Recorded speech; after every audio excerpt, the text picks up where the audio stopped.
Welcome to My Wellness Rewired, Hacking Women's Health. Join Larissa and Mallory as they explore biohacking tips for women based on the latest science and research available today. Let them help you unlock your best self. It's time to hack smarter, not harder, together.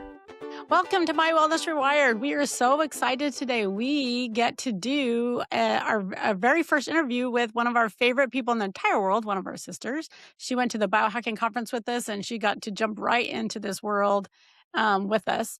And she is one of the people who has inspired us to go down this health and wellness journey. And she's made a huge impact on all of our lives as a family. And we would like to give a huge hand Yay! and welcome to Felicea Ramirez. Woo woo! Hello, Yeah. hello. Thank you for having me. So we know that, I know over the years, just for you listeners, Felicea had a huge health journey that impacted her whole family and our family. And so we really had helped influence our decisions moving forward in our health care. And so today we want to hear directly from her what her journey was. And so Felicea, welcome to the show. Thank you so much. I'm happy to be here. Excited. I guess we can just kind of start with my story a little bit from the beginning. I guess for me, I had issues beginning when I was way back at 25 years old. It was something I didn't really realize was an issue. It was just the standard things that you get and you just take like Tums for or something. I think, at first you never really believe that what you have is a real big issue. You just think it's all controllable. And I didn't realize what it was going to turn into. So for me, I started young. I was 25, taking care of my family. I had just had my first kid and then my second kid. And that's when it really, really got bad, is after I had my second kid. My symptoms went from maybe acid reflux, a little bit of constipation once in a while. And it just started to escalate. And I was wondering why. I'm trying to think to myself, what did I do? What have I done wrong? Am I eating something I'm not supposed to? I started cleaning up my diet a little bit just to try to help a little. Went to the doctors. I just started pursuing the basic, the typical conventional methods of figuring out what's wrong with me. And I felt like as soon as I went to the doctor, I immediately got the brush off. You're 25. You're fine.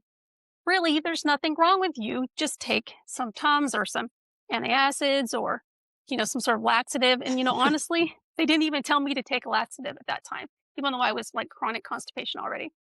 Isn't it crazy? I feel like it's the second kid syndrome. You come in with all these symptoms and they're like, you have 2 kids, cut yourself a break. And you're like, no, I'm actually here for help. And actually, I have 2 kids. It took me a lot to get here today. I could actually use some help. I'm asking for help. Yes. That's the thing. I was asking genuinely. I knew my body. I knew something wasn't right. And even after my first one, I felt like something wasn't right. But, you just get the brush off like I'm crazy. I mean, they all treated me like I was insane. Why are you coming to my office with this? And some of them didn't even respond to me. They wouldn't even give me a response. And so I was really just downplayed myself. I just thought I'm being too paranoid. I don't really know my body. I questioned myself. And I think that's when it really started getting worse and worse and worse, because I stopped listening to myself, stopped listening to my body. And I started thinking, these doctors know better. And honestly, it wasn't that they didn't know better. It was that they're not really set up to help me. They're there for more of an emergency situation. Right. You have something really wrong, let me help you. But all this preventative stuff, they're not really equipped or trained, or they aren't set up to really help you with preventative issues. And so I didn't really chronic know. issues, right? Like when you have Right. chronic issues that build over time, figuring that out is such a process that I really feel like doctors they're not invested enough, right, to follow you, to help you from point A to point B, to figure it out. They want to treat their siloed thing, and then they have no say or interest in helping you anywhere else. Right. So by the time, let's see, I was in my late 20s, I started to really have a lot of serious issues going on with me. I had like stomach ulcers, and I was diagnosed with GERD, like a severe form of GERD. And then I started getting other things in my early 30s. That was like, I was diagnosed with gluten sensitivity. and like just a ton of different deficiencies. So I was showing up for a lot of deficiencies that I didn't have before, and nothing has really changed. In fact, I'm trying to eat better. I'm Yeah. trying to honor my sleep. I'm trying to do the things that I knew of at the time to help myself, which is pretty basic stuff. I'm eating the standard American diet. I'm eating vegetables and whole grain, and I just didn't think that there was really that big of an issue. So, And you were growing your own vegetables at this point, right? So here you are in your late 20s, early 30s, and you have stomach ulcers? yeah, Like, stomach ulcers that's pretty significant And to as have in GERD. your bleeding. 20s. Yeah. That's insane. And yeah, and I had felt like that I had it before, but I was too young I was afraid to go to the doctor and say, hey, I was bleeding. I thought they would, or either brush me off again like they had before. And so I didn't really take it seriously, which is not a good thing. I should have thought about that and really decided to go then, but I waited anyway. So lesson learned, but I was growing some of my own vegetables, but I was this whole nother podcast, but I wasn't doing a lot of organic. I was doing like typical glyphosate, products. And I'm sure Yes. that did not help because I was eating a lot of my own vegetables. And so they're guaranteed all had pesticides on them, pesticides Yeah. like, fertilizers and stuff. So, I'm sure that I thought I was doing myself a favor, but I don't think that I actually was. So, Hmm. but either way, by the time it was in my mid 30s, I started getting diagnosed with autoimmune disorders. So at this time, I'm starting to realize the doctors might not know what they're doing, but I'm still going to go down these rabbit holes and make sure I do my due diligence to do everything that I can through the standard doctor, the standard way of doing medicine. And all they did was just send me from one specialist to the next, to the next. And they all just had a new diagnosis for me, a new prescription for me to take, and a new, I guess, just awful experience to go through with all the money and the testing and Time. my Yeah. time and my family. They're hanging on, trying to figure out, is she going to get better? Is she not? It was just a rabbit hole, but it was over my whole life that this was going on, and so it was constantly Well, and trying that to whole figure it out. time, you're not feeling better that whole time. You're spending the money, you're doing the tests, you're doing all the protocols, and you're not feeling any better. If anything, feeling worse, right? Because I just remember it was just um, being there and visiting and talking to you on the phone and things like just watching it get worse. And it was crazy that all these doctors thought they knew what was wrong and it didn't, nothing helped, like none of it. No, none of it. Not only it was all just making it. It wasn't the tests themselves were actually making some of my situations worse. Hmm. For instance, when I did the barium swallow, I had chronic constipation. Well, that was really bad to do that Hmm. because you can't detoxify from those kinds of things that they put in you. And they never put me on Oh, any sort of detoxifying protocol. There was no one help me with that. I didn't know at the time. I So didn't even think about that. yeah, everything I was doing was just building up, and I was taking birth control on and off. I knew when I took it, I would feel really bad, but then when I'd get off of it, you don't want to, have, um, the surprise pregnancy every time, and I'm also Yeah, going through all these health struggles. So I don't want this surprise when I'm trying to deal with something. You don't want to do some right. of the testing when you're pregnant. So it That's was true. this very difficult situation. So I would get on birth control and it would make it worse. And then I would take a test and it would make it worse. I was just spiraling. It was just Hmm. spiraling and nothing was helping at the time, at So that time.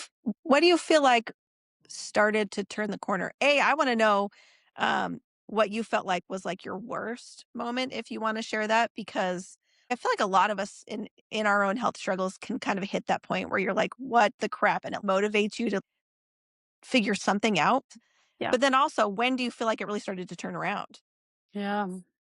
I think my worst moment it was right before I was diagnosed with fibromyalgia, and I was laying on the couch and I was in so much pain. I thought like I was going to have like my appendix burst or my liver, like I thought I had jaundice or my liver was going. I mean, it was so much excruciating pain through my entire body. I've had a lot of joint pain through my life. That was something that was very common for me. But to have it, my organs, like each one of them in turn, feel like they were just wrenching. It was unbearable. And I was just sitting on the couch. I couldn't do anything. Mm. I was not able to even function. I was barely able to get up and go to the bathroom. Maybe, go to the kitchen for a few minutes. But I mean, functioning as a mom, as a wife, I was not at all. I was in emergency shutdown mode. And that was when I had realized this this isn't going to work for me. They had put me on metformin. They had put me on some other really harsh drugs that again put me into that state. It was literally like 3 or 4 days before that I had started taking them. Mm. So I was having insulin resistance. I was just really breaking down. Well, That was when I was like, that's enough. and at that point, you had 4 children and you were trying to take care of them and you were barely hanging on. And I would come over and help you on the weekends. And it was so hard to watch. Yeah. It was hard because I couldn't even really explain what was going on. Yeah. So, you're asking for help, but you can't say, this is happening to me. Can you help me? It's like, Right. I don't know what's going on, but I can't do anything. you know? Well, and I don't think that we really even understood the science enough to understand necessarily what you were feeling and how to fix it. We didn't have those tools. Right. So by that time, I had already started to go gluten free. So because of my diagnosis, when I was, let's see, gluten free, it was when I was in my late 20s. So I had started doing that already, and it made a big difference. But I wasn't Mm. 100% committed to it. Sometimes I would, have a treat day or something. So it was doing a little bit better, but I had just began doing it when I hit that breaking point. Like committing to it 100%, just completely no gluten. And that really started changing me for the better right at that same time that I hit my wall. And then I got all my diagnosis for the fibromyalgia and all these autoimmune disorders. And I was like, that's enough. I'm going to have to figure this out for myself. And that's when I found the lectin-free diet, which is not just lectins. But it's pretty much, you could say lectin and all the different nightshades, just removing those all from your diet. That was like my biggest turning point for me at that time to start, first of all, cleaning up what I ate organic. Doesn't have to be everything organic, but at least the Dirty Dozen list. Yeah. And then I started doing the lectin-free diet, and that was the hugest turning point for me at that time. Really black and white. I started getting better. And then as I researched more into that, I started to learn other things at the same time. Lectin-free. So that's like, tell me about lectins, because I remember you telling me about this, because I think at that point when they were diagnosing you with all these things, they tried to tell you had MS at one point, right? Yeah, they were starting to look at that. They were beginning the tests for that. And that Yeah. was when I stopped going. I'm like, no, Yeah, they I already remember you're had like, this me. is ridiculous. Like, I've had enough. Like, these people don't know what's wrong with me.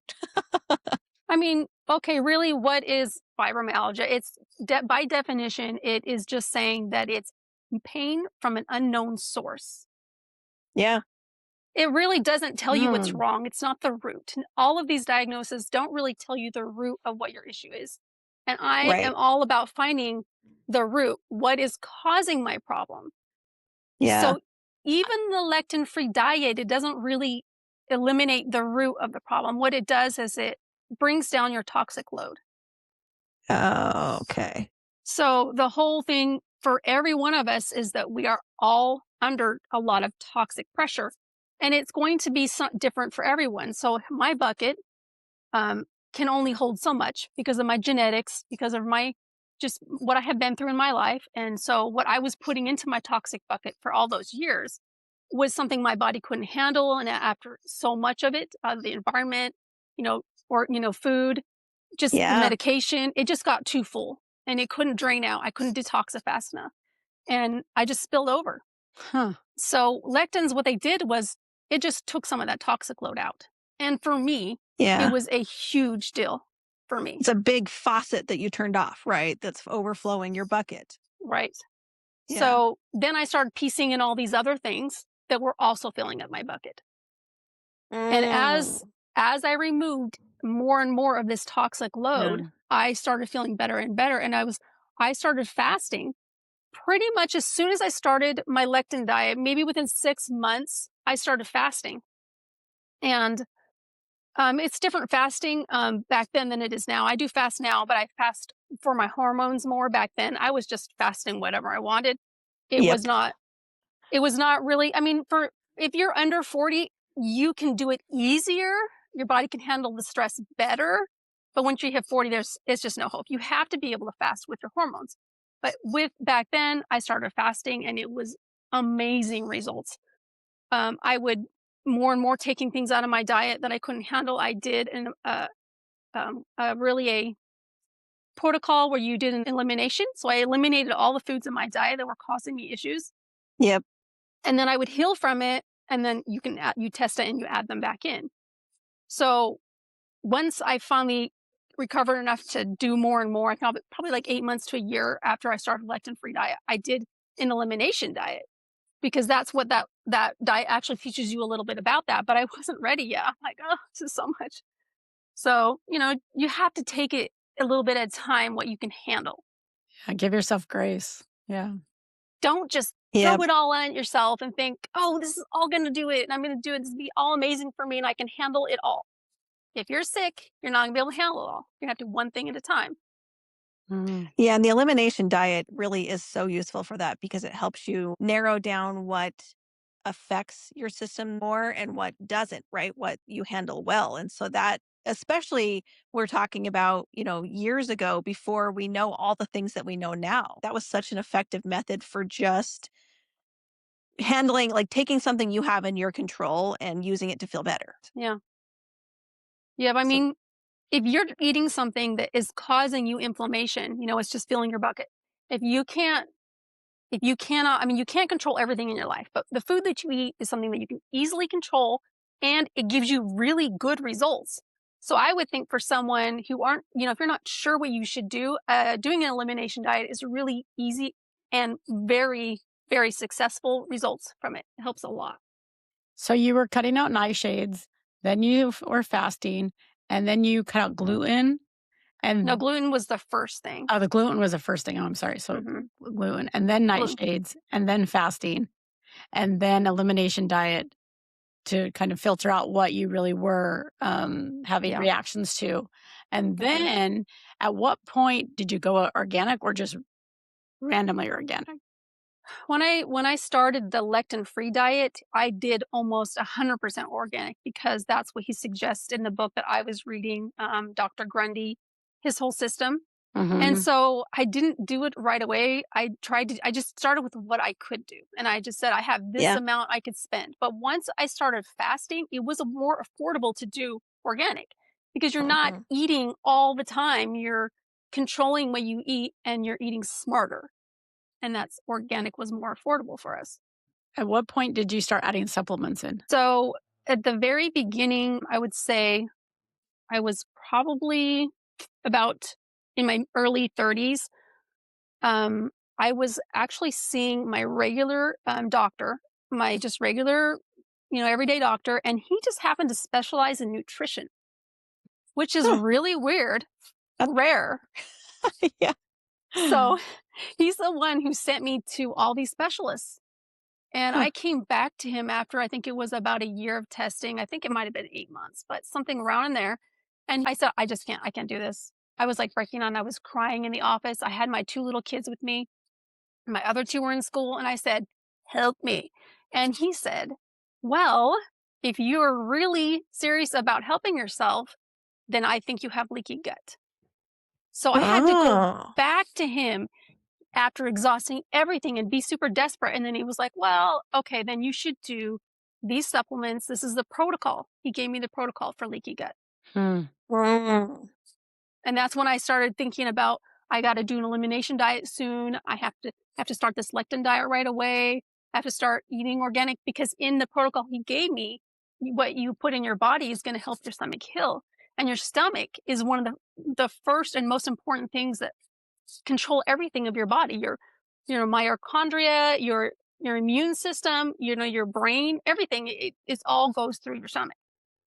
Yeah, you So are that's what you when eat, right? So, I didn't do a lot of supplements. I started with just what he told me. I just did Mhm. the basic. It was very, very basic just to support my gut healing. Mhm. And then I had seen my regular doctor again, and down the line, a different doctor. We had moved or something happened, or I had saw. I think it was I was seeing my GI, and he tells me to get on vitamin D, and so I got a couple more. But when I started really looking into what was wrong with me, looking at my symptoms from reliable sources. The thing is to find reliable sources that you can really trust this doctor. Once I started getting that and really getting down to my symptoms, I started adding ones here and there that supported exactly what I was experiencing. Mm. So do you think that that doctor who was like, "I think you have leaky gut and this is what you have to do," you think he's the one that kind of started you on the right track to being able to do research for yourself at that point? Yeah, for sure. I think once I was done with all of the traditional, specialists and doctors, and I was in my bottom of the barrel and I was on my couch, then I saw him and he was the one who said, "This is what you should do." And because he was a doctor, I respected him. Yeah. Yeah, So especially back he then, started. right? There was not Yeah. a lot of holistic medicine available back then that you believed. And was his protocol more like, vegetables and lean meats and, like the nutrition doctor? Did he put you on a protocol that was more of that type of food? He did not put me on anything lean. Oh. He was like just whole foods, Oh, just Whole Foods, okay. natural, you know, and I still this day follow it. You shouldn't be doing lean or low fat and unless it's in a negative way, right? So you should just eat the food the way that it comes. If fish has fat, you eat the fat. If beef has fat, you eat the beef. You don't add Right. fat to something and say, "Oh, it's fine," because the biggest inflammatory thing out there is a bad fat, which is why bad fat gets such a bad name. Yeah. If Right. I eat that inflammatory oil, it's going to be bad for me. So yeah, in that situation, a low fat would be better.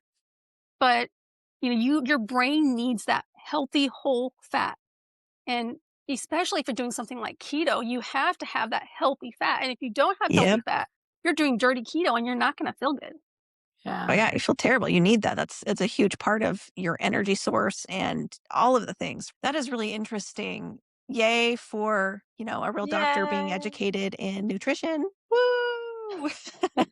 I was so blown away by this guy. I left like, he's crazy, but I'll do it. Anything. I'll do anything.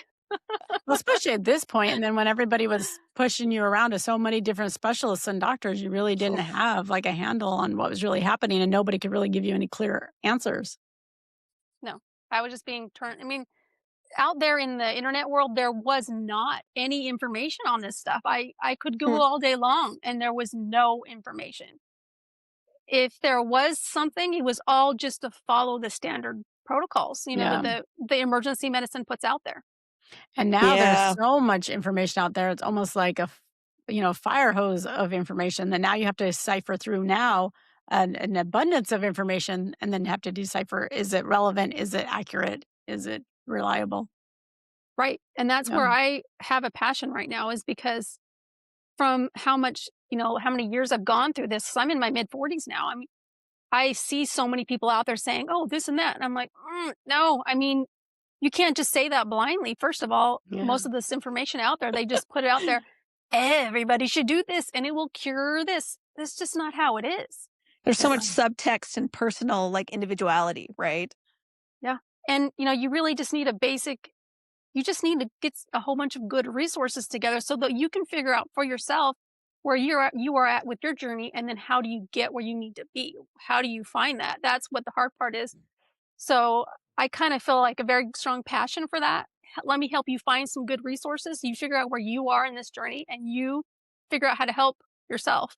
Yeah. Yeah. Well, And that's really the only way. That's our slogan, right? Know your body, own your health. Because if you don't take personal ownership, nobody else knows you like you.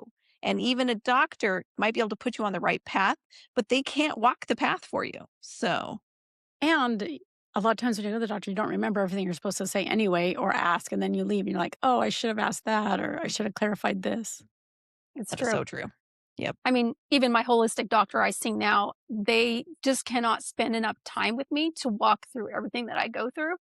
So it's Yeah. fine.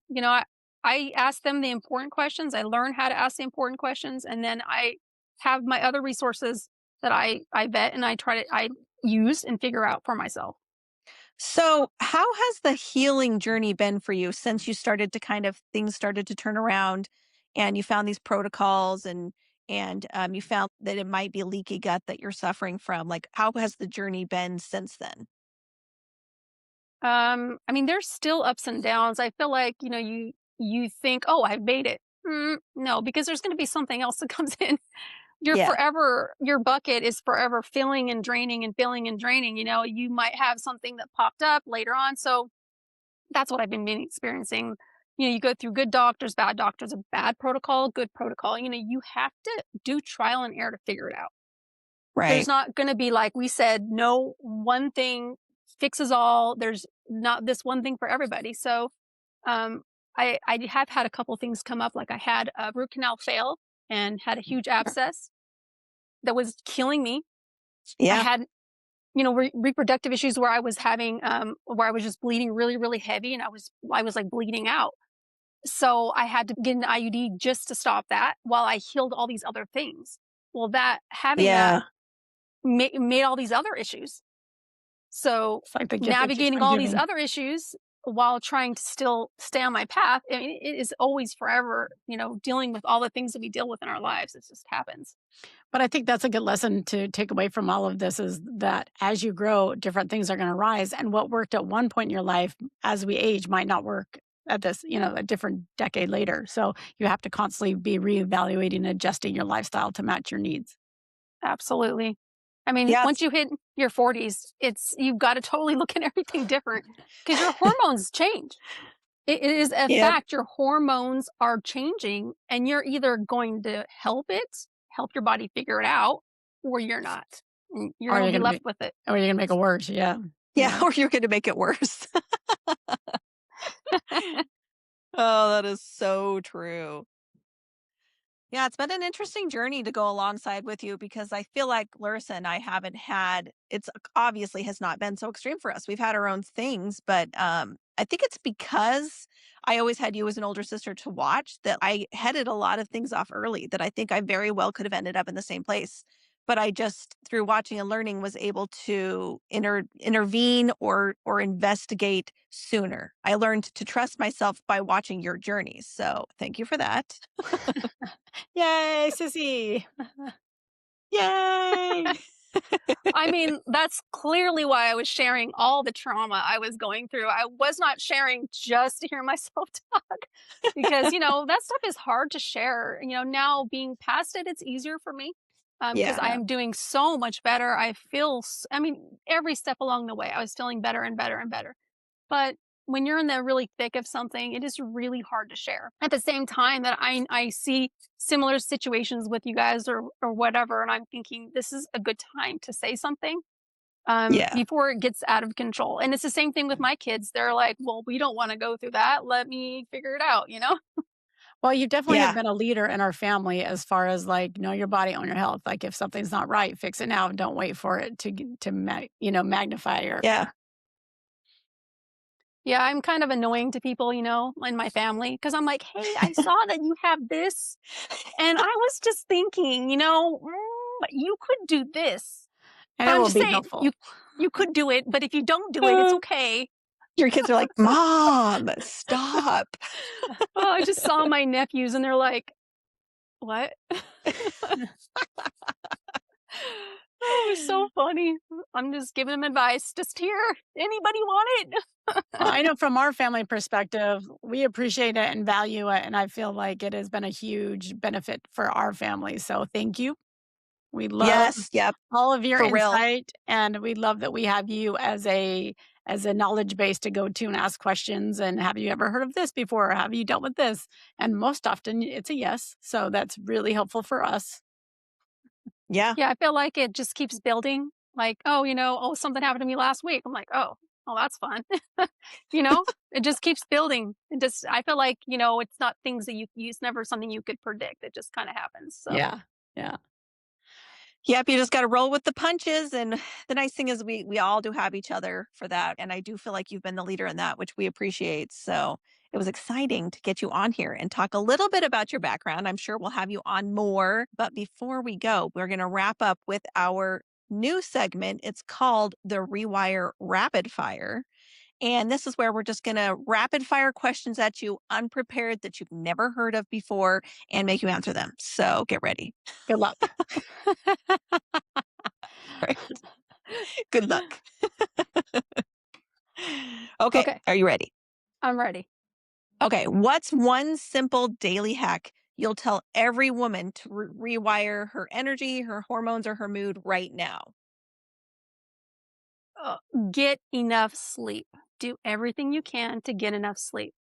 Go to bed at a certain time, wake up at a certain time, and do everything you can to sleep as best you can through that whole night. Oh, I feel that's a like good one. Oh, healing through the night, it's valuable. I love that. And I feel like I was way too late in life for that one. Okay, question number 2. What's a wellness myth that you think that people should ditch that changed everything for you? Um, the one we already talked about, you should eliminate fat from your diet, or Ooh, you should eliminate salt from your diet. Mm-mm. Those things are yeah. not good. You're not getting enough, basic nutrition, to rehydrate with that salt. That Yep, it's not good. what is it? Electrolyte imbalance? That's what it's called. Yeah. Yeah. I mean, if you eat processed food, then yeah, you're getting plenty of salt, but you're not getting a lot of minerals. So you need to switch to a mineral salt, and then don't worry about low salt. Just cut out the junk food. Just cut out Yeah. the processed food. That's a Good. huge one. Yeah, that's a good one. Okay. If you could only keep one thing in your routine, whether it's a supplement, a habit, a food, whatever, what would it be and why? Easy, that's fasting for sure. Ooh. I Mm. could get rid of everything, but I think fasting standalone by itself, fasting for your hormones is something I could never get rid of. Yeah, I think I'd have to agree with that. That one's has so much power behind it. What's your go-to feel good? If you want to feel good in like 5 minutes and you want to reset, what when life gets really crazy and chaotic, like what do you do for a quick reset? I mean, honestly, I feel like most people, which I was, really low in potassium. Mhm. So it's like the whole thing where, "Ooh, eat a banana, you feel better." It's kind of that same thing as if I'm feeling down or I'm feeling drained or I know I'm going to do something that might stress me a little. I'll just drink some potassium electrolyte with potassium specifically. And it is really energizing and it kind of protects you from getting too stressed. Huh. I've never heard of Hmm. that before. I have So because good. I was low on potassium, but I didn't think about it for like a quick reset. That's a really good hack. Yeah, I found that it's like one of the most effective things. I've tried a lot of different stuff. But the potassium, I don't know what it is, we're just so deficient in it. It's really Huh. helpful. Huh. Yeah, that one, and it's hard to get actually. So that's Yeah. okay. Last one. What's one guilty pleasure that actually supports your wellness or that you refuse to feel guilty about? Um, that's a double-edged question there, Mallory. I definitely think that you will never be able to take away chocolate from me. Ooh, yeah. Now, I do eat a healthy version. I mean, it's like, it's not perfect unless you want to eat 80% chocolate, which is hard Yeah. to do. It's not perfect, but if you get the right blend of stevia with hopefully monk fruit, something like that with the chocolate, and I do have my favorite brands, Mhm. um, then it's, you're getting a little bit of spike. Any sort of sweetener does affect your hormones a little bit, but that's my guilty pleasure. I'm like, yes, chocolate. And even if I can't find my healthy chocolate, I'll still eat 70% or higher chocolate just with regular sugar too. So, Yeah, that's a good one because it does still support your hormones, especially if you cycle it, with your hormone cycle. So, yep, yep. but come Before on, your it's a guilty period. pleasure. Eat it whenever you want and don't feel bad about it. No. You listening? Just kidding. Sorry, I love the hands. In my mouth. For anybody listening, we're waving our tiny hands around for fun, and it's hilarious. So, For us. It's funny for for us. us. Yeah. Yes. About me. Me.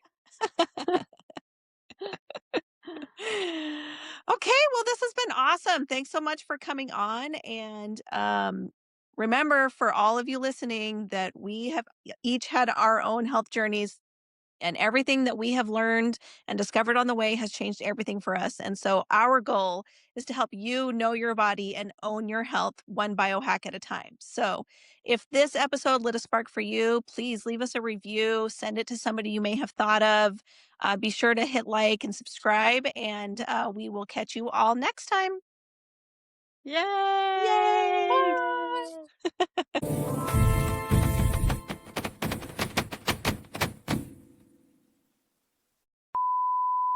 Well, I have a job. Mallory's the boss, and then I do whatever she tells me to do. And she does it well. And I like to be bossed around. Good job. Good job, Larissa. Yay!